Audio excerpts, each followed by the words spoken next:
the Lovin Dubai Before Brunch podcast. I'm Caitlyn. I'm Casey. And we are your definitive inside track to anything and everything that's happening in and around Dubai. And we are with you every Friday morning in the beautiful hour before brunch starts. Good morning, everyone. Good morning, Casey. Good morning, Caitlyn. You look fresh and rested. Do I? Yeah, I think you had a little break, so you...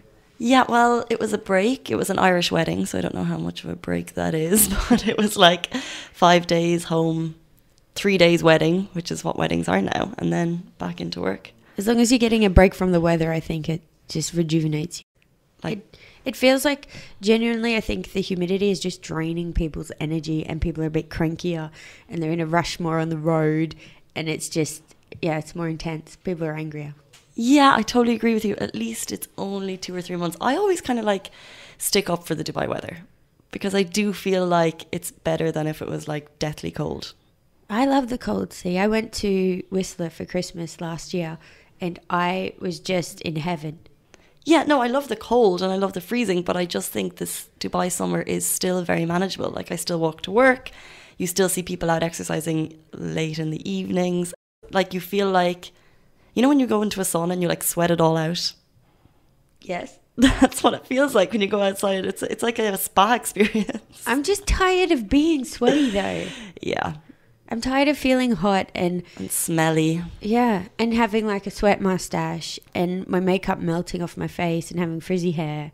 And some people just manage to not. I'm like, how do you do your hair every morning? Like, there's no point anymore. Yeah, I just have it in braids so it stops like getting all fluffy. Kylie Jenner look. She can't copyright that. That was she could copyright anything. Boxing braids. Did you see the news that she's like nearly going to be the first self-made billionaire at 21 years old? No. Yeah, so Mark Zuckerberg was 23 when he became a billionaire.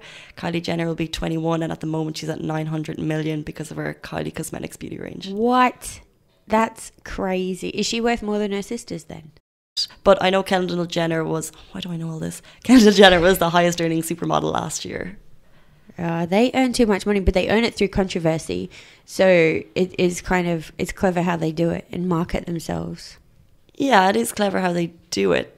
But Kylie Jenner's cosmetics, yeah, they make their name and they get more coverage because of different controversies. But she still has a pretty fab beauty line that we can't underrate.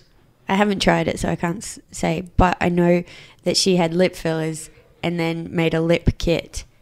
And so it was a bit misleading. This is true, but I will say she's had them removed. This is like a Kylie Jenner. How do you know all this? I don't know. Big news this week with England being knocked out of the World Cup.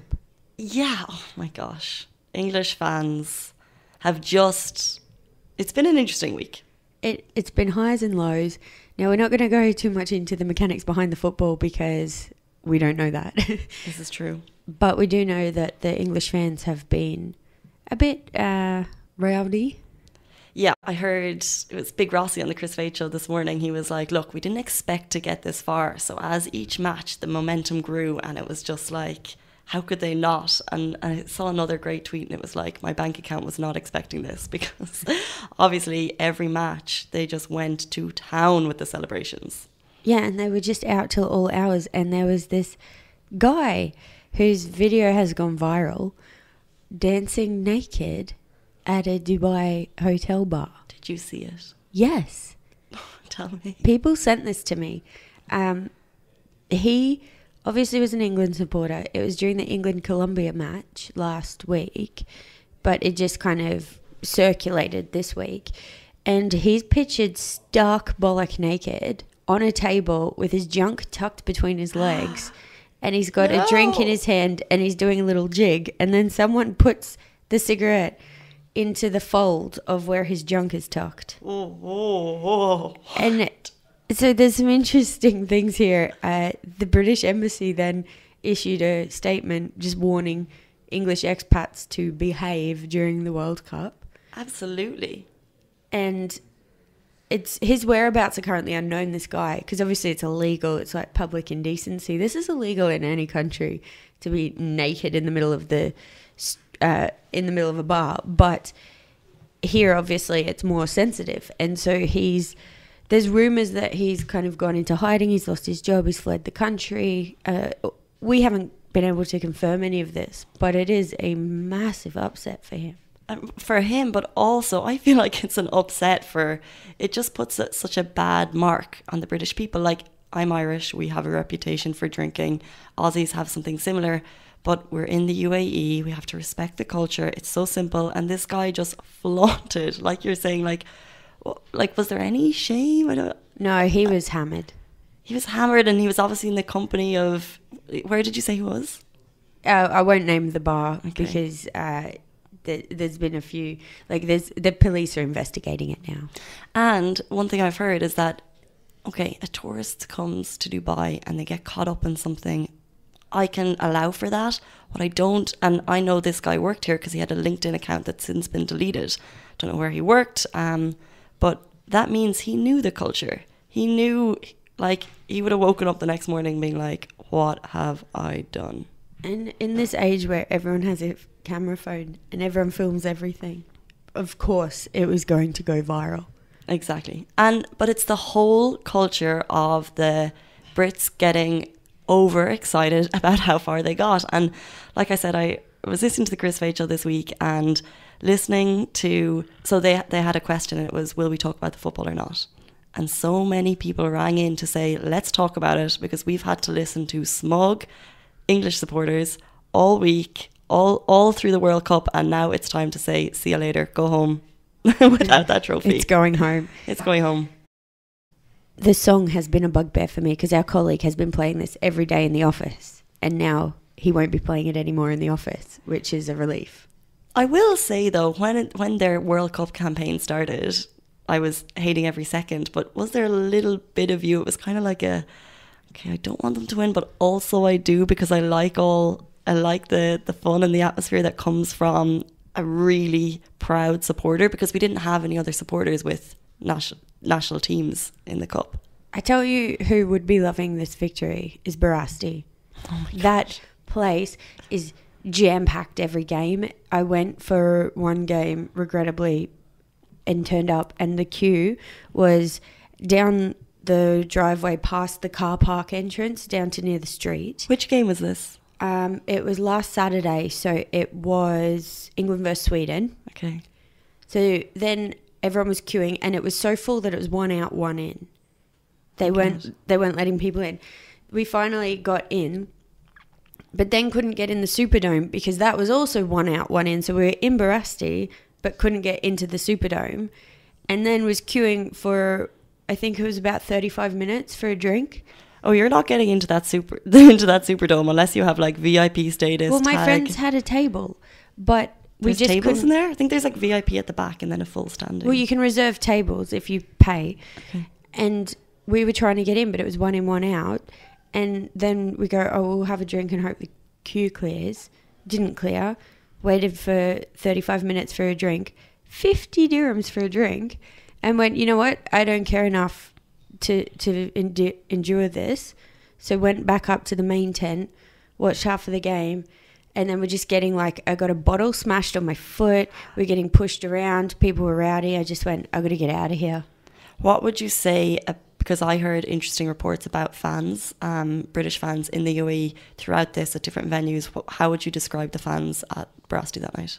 Rowdy. Yeah. It's fun in a way, but when you're not in that mentality, and I kind of wanted a laid back atmosphere, so it was my own fault for going there in a way, but just Barasti must be making so much money. Yeah, can we give a shout out to them for use of space, because they have the full tent as you go in. They have screens all over the pools outdoors, so if you're out there in the evenings you can watch them outdoors, and then they have the Superdome. Like, it's genius. I tell you who else has a fun space that's attracted a lot of comments is the Doubletree with their massive pool with the big screen.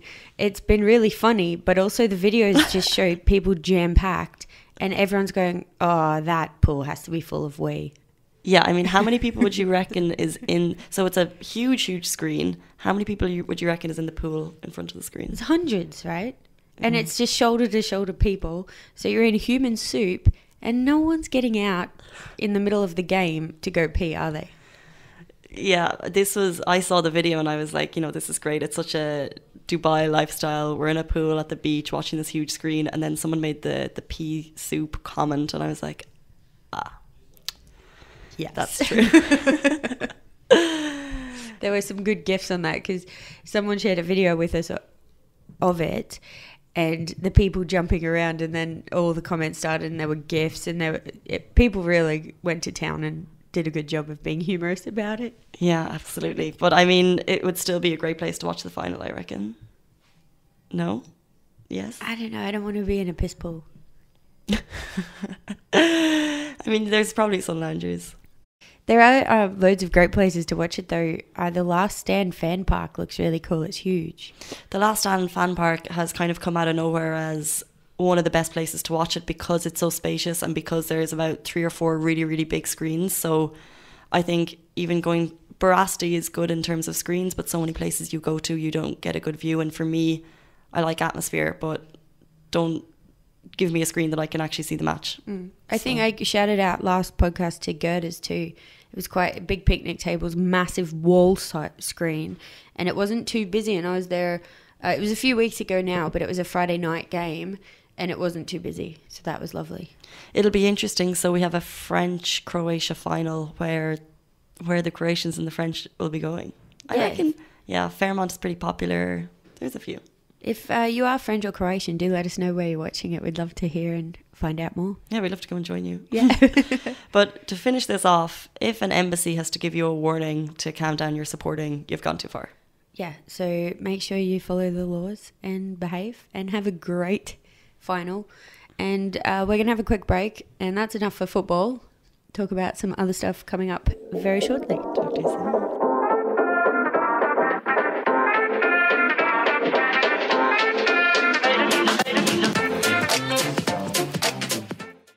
So, Casey, you wrote quite an eloquent. It was eloquent? I was going to say eloquent opinion piece about bloggers. Yeah. One of the media's favourite topics, I think. So the piece stemmed from a story that went viral in Dubai this week where a blogger contacted Akiba Dori, which is a new popular restaurant in D3. And the blogger asked for a meal. And as standard, they replied saying, sure, you can come with 2 people. We have a set menu, specific times, which is kind of a standard response to bloggers. That's what you can expect, media can expect at reviews.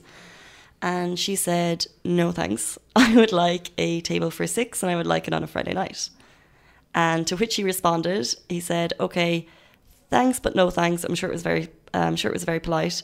Thanks, but no thanks, because we don't actually reserve tables on a Friday night. It wouldn't be fair to the other patrons. And she's getting a free of charge table for 6 on their busiest night of the week. So her response was, I don't get reviews from restaurants around the world.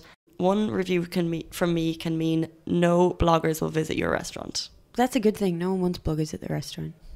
Well, true, but bloggers give publicity. They do. And that's threatening to any business owner to receive that. It seems threatening to me, right? It's unprofessional. And it happens a lot more than we realise. I think it's great that this guy called someone out on it because my friends are in PR and they tell me some horror stories. Like Zomato reviewers will send aggressive emails because they weren't invited to an event and they'll then demand a table, and it just, don't get me wrong, journalists are guilty of this. I've known of journalists to push the boundaries too, but at least as a journalist, if I take the piss, the restaurant has a form of communication to go to my boss and go, Caitlyn took the piss, she promised us this, that and the other, and she hasn't delivered, and she took a table for 10 people on a Friday night. Whereas, are you doing that? What? No. Whereas the bloggers, there's no hierarchy and there's no kind of chain of command for them to follow, so there's no obligation for them to have to be accountable. So this all came out in a series of tweets, and he basically said that he even gets messages from beauty bloggers which he doesn't even know how to respond to, because why is he going to allow a beauty blogger, like on what authority do they have to review his restaurant, which I think is a whole other story. But like you said, there's no hierarchy of command, and this is why I wrote my piece about why the regulation and laws of the blogging industry is amazing, because finally there will be a bit of kickback. There will be regulation on what's allowed and what's not. And someone holding these people accountable in a way. These laws are actually a good thing. I'm not familiar with the exact price points. I know it's about 30,000 for the registration, but that's kind of broken into pieces. But if you're making money, it's the same mentality that about Google and Facebook and Skype. They should be, if they're making money in the country, they should be paying some kind of fee, whether it's a licensing fee or a tax or a levy. There should be something, because you're benefiting from the country's wealth. Therefore, you should be held accountable financially in some way or another. Absolutely. So there is 2 licenses you need to obtain if you want to accept money for goods, then promote them on your blog. So you need a 15,000 general license and then another 15,000 dirham e-commerce license. And I think what upset people is there are so many micro bloggers and there are so many small time bloggers who may not. I think it was the price and a bit of the murkiness. I think it was because if they accept goods as payment, like if they're sent a makeup palette to review, that's still categorized as goods. Well, there was a bit of discussion about the time over what is endorsement and what is advertisement. But what is very clear is if you're advertising accepting money, then it needs to be labelled as sponsored and you need to have your license. Which is fair. Which is fair. What upset actual bloggers in this case was, okay, we're actually reputable, we pay for our meals, or maybe they do accept meals, but they write genuine stories.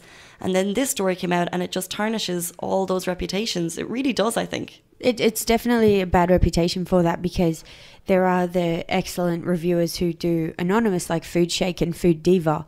These are 2 great accounts. These people go under the radar. They pay for every meal. They review it properly, and they'll put the positives and negatives. This is another thing. I don't want to be told everything's happy and shiny and perfect. And a lot of the Instagram kind of community is very much like that. They go, oh my God, I love this so much, every post. Mm-hmm. So you don't get the reality of it. Yeah, and what, especially in such a foodie city, and when you're going out to spend top dollar on a meal, a lot of people read reviews. Do you read reviews before you go to restaurants? I tend to... Or the menu? Well, I don't really go to that many. I tell you what I do look for reviews is when I'm traveling. So I'm on TripAdvisor a lot and looking for Instagram photos and comments of restaurants when I'm abroad. Partly because my job here is to know restaurants. So I don't necessarily read reviews because my job is to review. So then I want to go in with a clear mind. Yeah, okay, that's fair. But I think as a whole, people really trust these reviews. And like you mentioned there, the Food Shake and Food Diva, I personally love the Food Shake. I think they are 2 names that have been thrown around in the press because of their genuine reviews and the fact that they pay for their meals.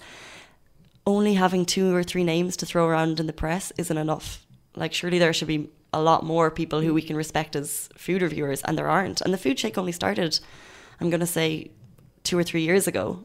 I don't know what was before that. I would call these 2 genuine food critics, whereas the others are not reviews. They're trying it out and saying how great it is.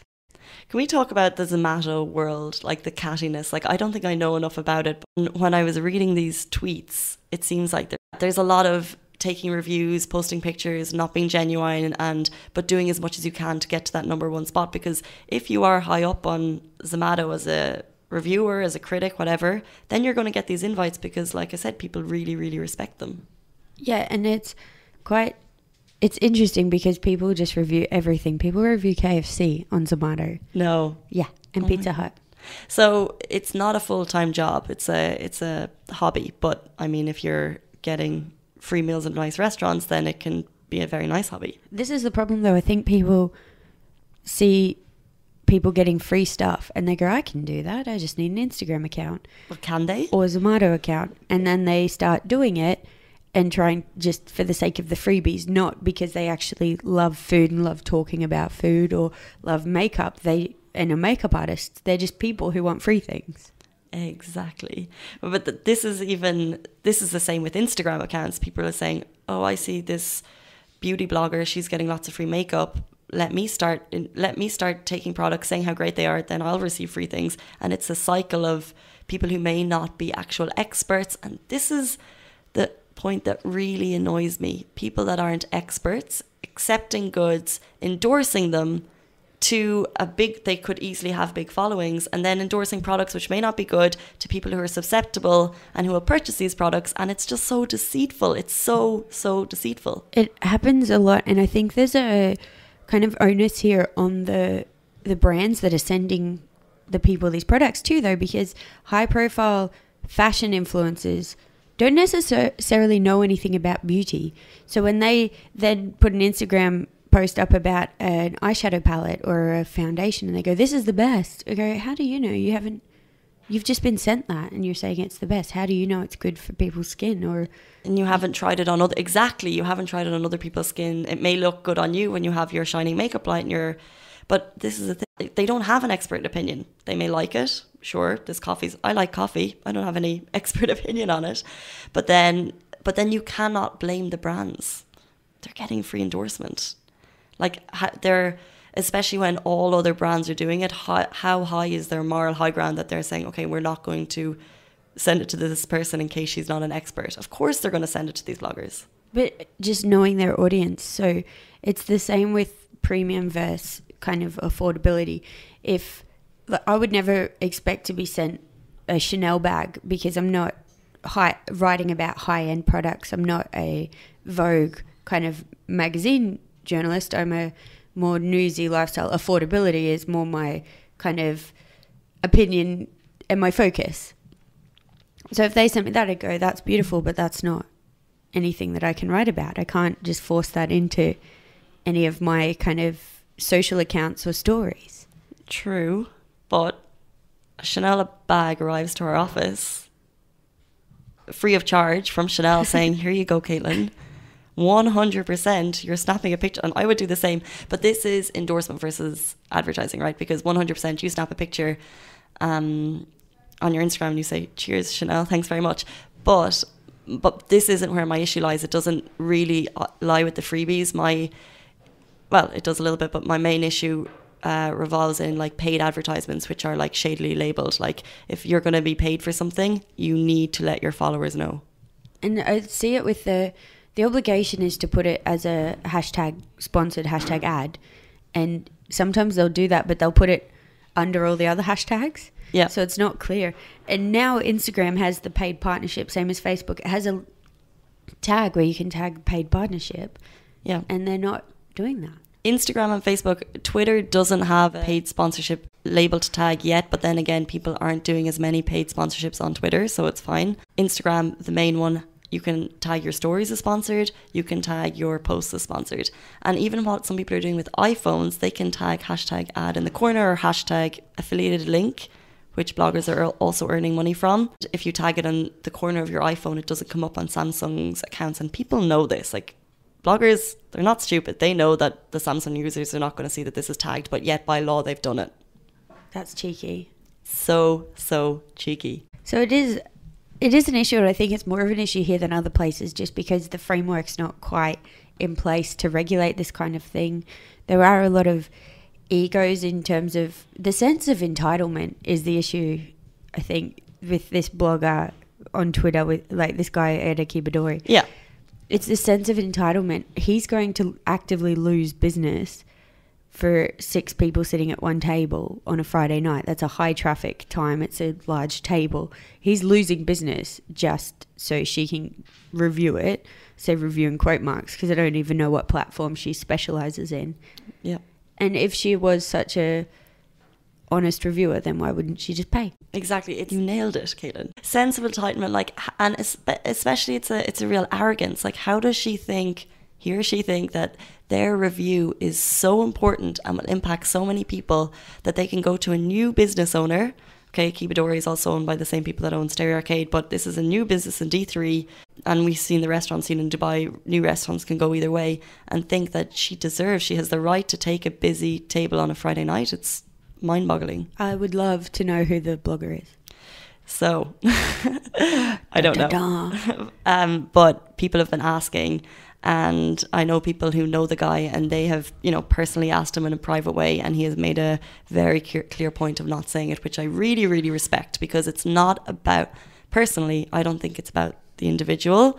I think it's about the blogging industry as a whole. The culture of it all. Yeah. But as we said, there are some excellent bloggers out there, influencers and content creators doing great things for their platforms and for their industries. There are, like we said, with Food Diva and Food Shake, excellent websites, excellent unbiased reviews, intelligent and paid for, like anonymous reviews, which is so important. Exactly. But also I think that this story can tarnish the reputation of bloggers, but also, like I said, it elevates the reputation of the bloggers that people respect. Like straight away, people started talking about the bloggers that we respect, and it gives them more clout. I think it's worth noting here, as Lovin Dubai, people do ask us about our sponsorship model and how we do reviews. We operate on a sponsored model, but we don't do paid for reviews, so we don't have companies paying us to do an outright review. When you see a review on the site, it's a discovery, it's a method of discovery, right? I've been a food critic at other publications previously, and so when I go out for dinner just with friends and I'm paying, if I have a particularly good time or there's a menu or a big change or something that I don't like, it goes on the site. We do run a sponsored content model, but we will never write a review that's sponsored. And anything sponsored is labelled sponsored, and it's labelled that at the top and the bottom of the article. So the reviews are not sponsored. And to be frank, we do get hosted at things, but generally they're invitations that aren't linked to articles on site. If they are, then it kind of is woven into the piece. It's like we were hosted here on not a Friday night with 6 people. Because we are an established brand rather than one person, if we're going to an event, whether it's an opening or a dinner, we can clearly state beforehand we don't guarantee coverage, and that's across the board. While if you're a small-time blogger, you may feel under pressure, write a review or write something positive. So anyway, we could talk about influencers and bloggers all day. It's gripping. But it is the weekend, so we want to set you off in the right direction, so we'll finish that up. There's loads happening this weekend. Dubai summer is going off. Yes it is. I feel like people escape Dubai heat as quickly as they can if they're not working here. But there's a lot to be said for staying here during the summer. Number one, sales, discounts, staycays. What? And there's also events happening, you know, with Modesh World and all these summer surprises things. Abu Dhabi's going off like a firecracker with its summer season. So it's all... What do you mean it's summer season? So there's Abu Dhabi summer season. Oh. So there's Dubai summer surprises and Abu Dhabi summer season. Abu Dhabi has more... It's more about performances. They have some great performers in terms of there's Arabic singers and there's family performances and entertainment. They get all these crazy kind of acts here. So do check that out. It's great. Absolutely. And we're also bang in the middle of DSS, Dubai Summer Surprises. We have seen some phenomenal sales in the last few weeks. Can I just say, Levi's, 50% off. What was that? Sorry, Lipsy. Was it like 50% off also? Yeah, whole store. that shows our styles. Levi's was 50% off its signature jeans.